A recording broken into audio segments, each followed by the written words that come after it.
that team had no pieces. We obviously had, 2, 3 good players, but that team wasn't going anywhere, And my point is that you have to have a complete team. And I agree with you, Florida, all up and down their lineup, there really isn't anything they're lacking. So again, justified 100%. And they really were the best team. You can make the sense that we were there. We were either 2 or 3 with Dallas at the end.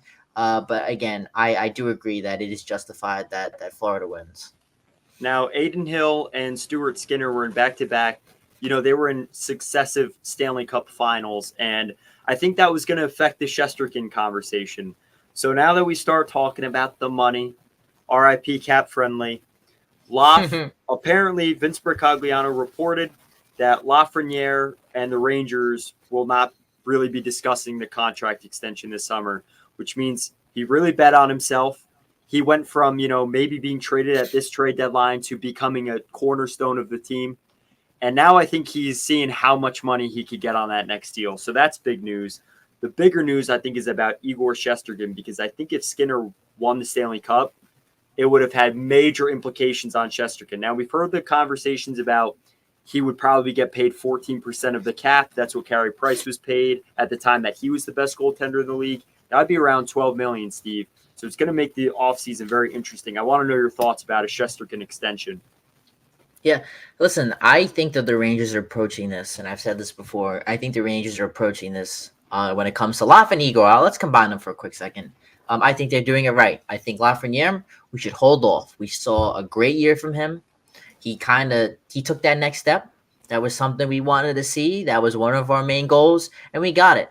But what I want to see, instead of handing him a deal out right now, I want to see him take it and be consistent and be reliable with it. And I want to see that performance out of him next year. I don't want to take a step back next year after having a great year this year. And it's like, we gave him that big contract, and then we're back to step one. I don't want that. I want to see a reliable, consistent, and I do think, I don't have any doubts in him, but let's get that another year out of him.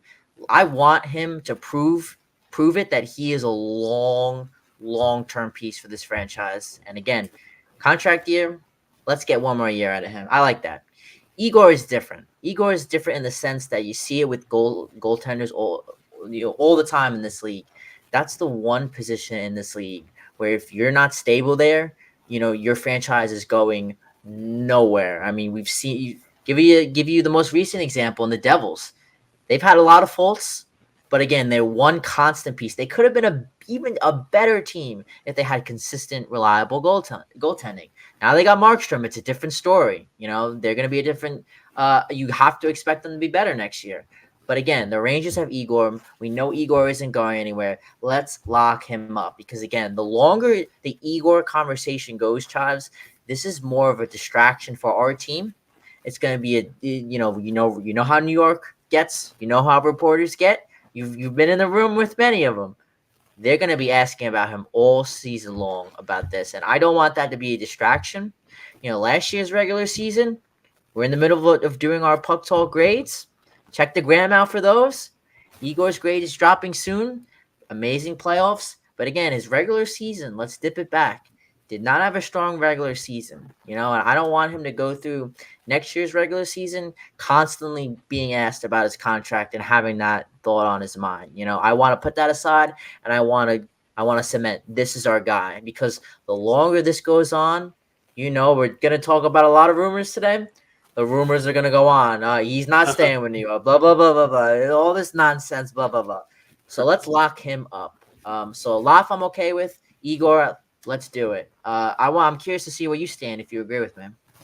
Yeah, well, the thing is, all you can really look at here are the facts. And Phil Kotcher, great guy on Twitter. He's always pulling quotes. So this is where I normally get the quotes from. He pulled this.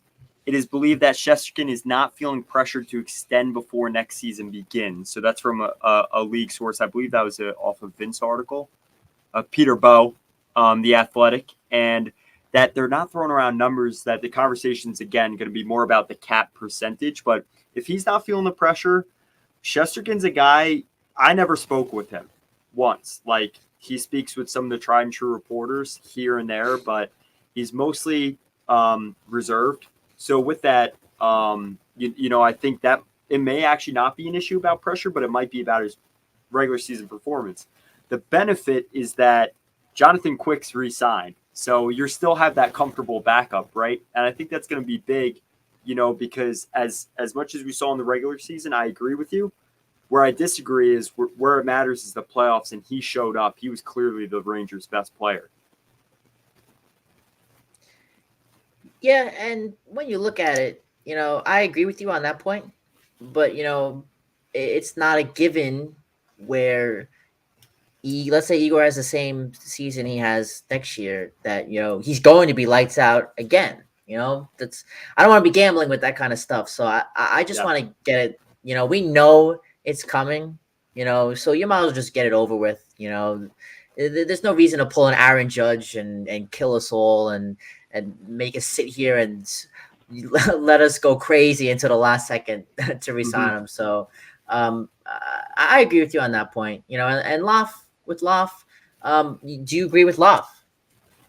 Yeah, I think you know what, he put himself in a great position, and I'm happy for him. Like, this is a player that is right now balling on like $2 million. It was a bridge deal again. That second year was easily tradable if he didn't perform well. He not only outperformed that, but now he's saying, I'm going to ball on one more year of that $2 million contract and see how much money I can make. I think I'd like to see him maybe, make his bank on how he performs, but also maybe take something that's with team friendly in mind. That would be nice. We'll see what happens, but I'm proud because I think shows that he's a first overall pick. This is the player we wanted. I didn't want to watch what's going on with Kako happen to Lafreniere too.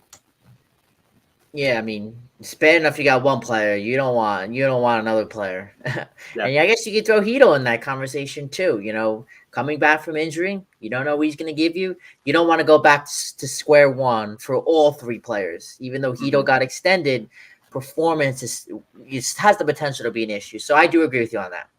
Now, another thing too is that, to wrap up on Shesterkin, it would be the largest contract for a goaltender in NHL history. So with the Rangers, a team that has had kind of that cap ceiling they're butted up against the last number of years already after the rebuild, that's part of it too. It's going to be a juggle. We've seen Chris Drury work with money before.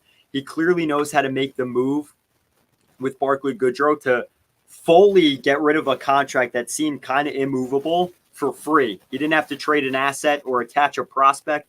He got rid of that for free. So I think he's more than capable of deciding these things.